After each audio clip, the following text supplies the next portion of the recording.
Hey guys, welcome back to the channel. Listen up because today I'm laying out something that's been quietly building in the background. And if you're holding silver or even thinking about getting some, this could be one of the most important updates you hear all year. Banks have kept this hidden from silver holders for a reason.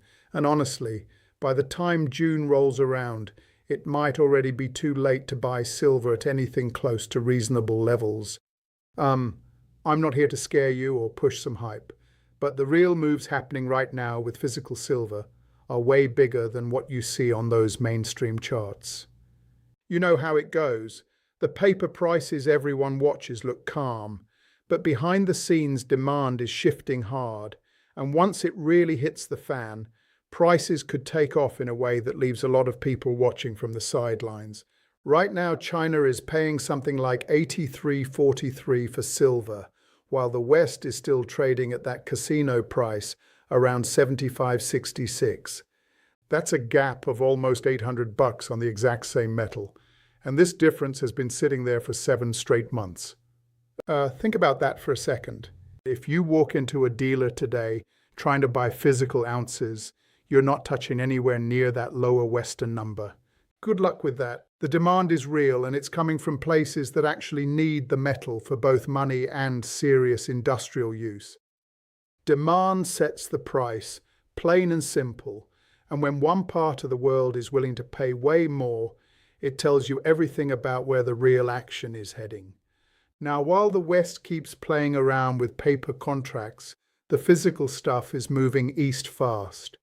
Take what happened in the UK back in March. They brought in over 600 tons of silver straight from the US. Sounds like a big win for them at first, right? But nope, they turned around and shipped almost all of it straight off to China and India. Just like that. So what looks like normal trade on the surface is actually draining the big Western vaults.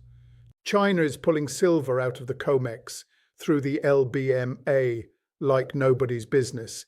And it's not some random thing. This is steady, ongoing migration of real sound money heading east. You know, when you see physical metal flowing that way, while the paper prices in New York and London stay softer, it starts to raise some real questions about who's really in control of the market. The banks and the big institutions have been able to keep the headline numbers looking tame, but anyone paying attention to the actual metal moving around can see the writing on the wall. And it's not stopping there. Singapore is getting ready to launch their own futures contract on silver.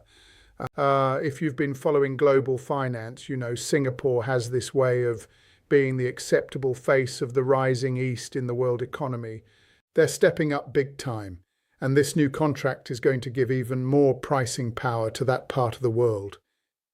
Pretty soon you're going to see a lot more influence coming out of places like Singapore, Hong Kong, and Beijing when it comes to what silver is actually worth once it lands there. All this silver leaving London and the US, heading into India and China, it's like the real monetary metals are finding their new home. The pricing hubs are multiplying, the flows are shifting, and for regular folks like us who just want to protect what we've got, timing really does matter more than whatever the daily headlines are screaming. Now, let's talk about what this means for the bigger picture in 2026.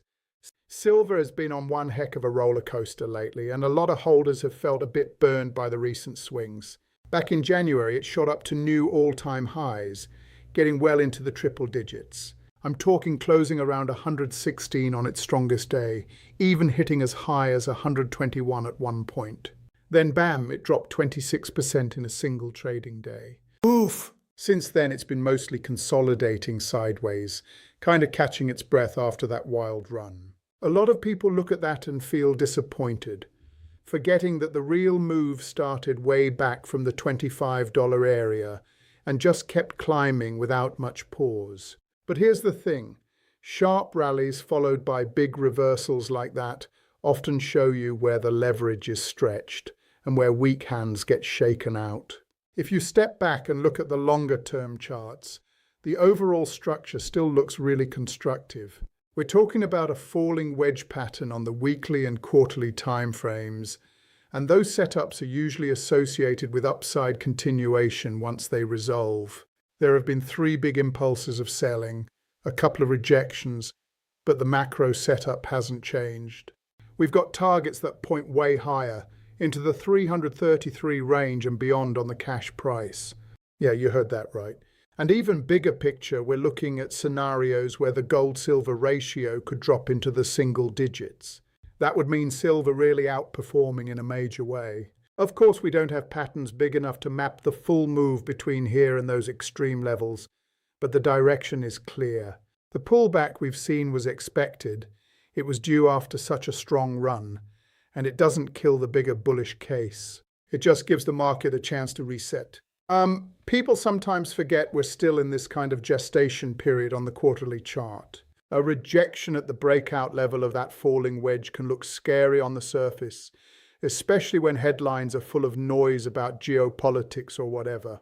But technically it was a healthy shakeout more than anything else. We could see another medium-sized dip if things get stressful, maybe testing some key support levels again, but the long-term bias stays to the upside. Once we clear that second interim target around the late 90s to 105 area, it opens up territory for a really brisk move higher.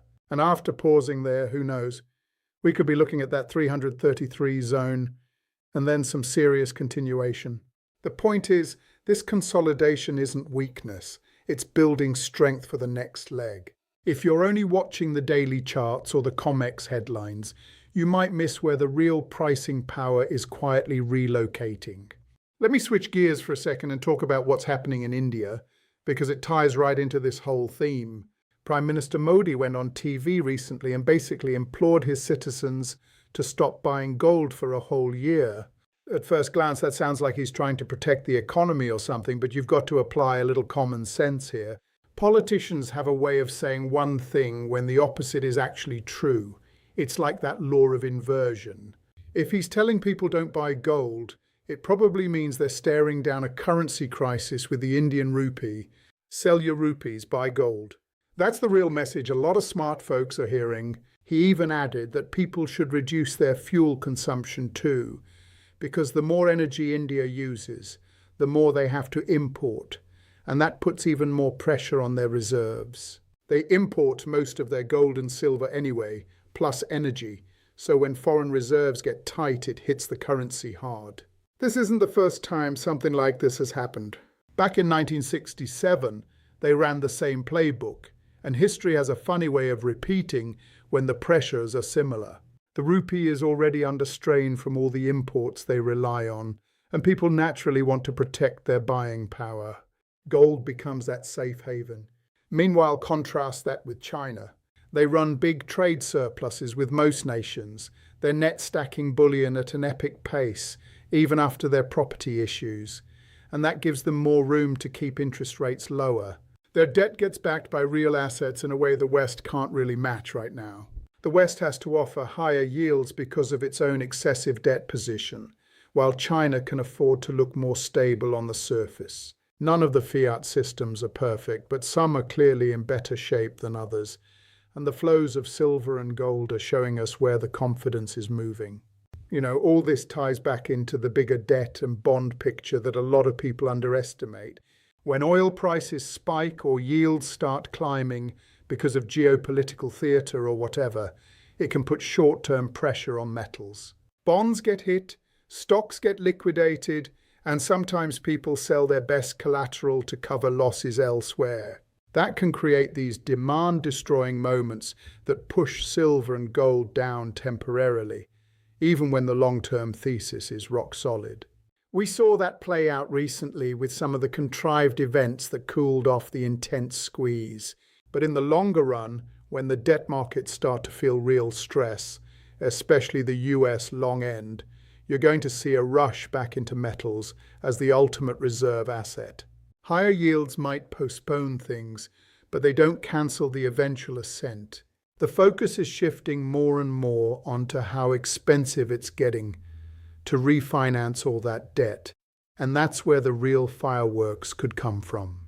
So putting it all together, silver's been volatile, sure, but the structural moves are clear. Physical demand is migrating east, Pricing power is following it, and the technical setup still points higher once we work through this consolidation. The banks and the paper markets have done a good job keeping the headline prices from reflecting the real scarcity, but that gap can't last forever. China draining the COMEX through back channels, Singapore adding new futures, India signaling currency worries. These aren't random events. They're signs that the influence is redistributing before most retail investors even notice. For those of us trying to preserve wealth, especially heading into 2026, this is the kind of setup where patience now pays off big later. Look, I'm not saying run out and buy tomorrow without thinking, but if you've been on the fence, the window might be closing faster than you think. June could be the point where things accelerate, and once the physical tightness really bites, getting in at current levels might feel like ancient history. The falling wedge is coiled, the flows are one way, and the bigger macro pressures around debt and currencies are only building. I've laid out the facts as they stand right now. The price disparity that's been hiding in plain sight, the draining of Western supplies, the shift in global pricing hubs, and the long-term targets that still look very much alive. If you're a silver holder, this is your reminder that what looks like sideways action on the surface can actually be the calm before the next strong leg up. A lot of folks get caught chasing the highs or panicking on the dips, but the smart move is understanding the bigger migration that's underway. Silver isn't just an industrial metal anymore in this environment. It's becoming monetary again in a very real way for huge parts of the world. And while the West keeps pretending the casino price reflects reality, the actual metal is telling a different story. So keep an eye on those eastern flows. Watch how Singapore's new contract develops. And remember what politicians saying "don't buy gold" usually means in practice.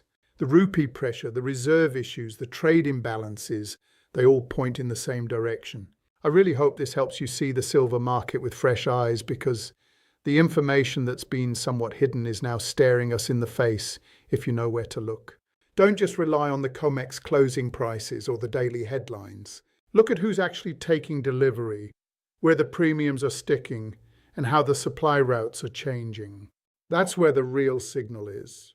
And with 2026 shaping up to be a pivotal year for commodities and currencies, positioning yourself now could make all the difference. If you've made it this far, drop a comment below and let me know what you think.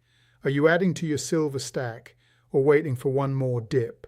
I read every single one. Hit that like button if this helped. Subscribe so you don't miss the next update, and I'll see you in the next video. T.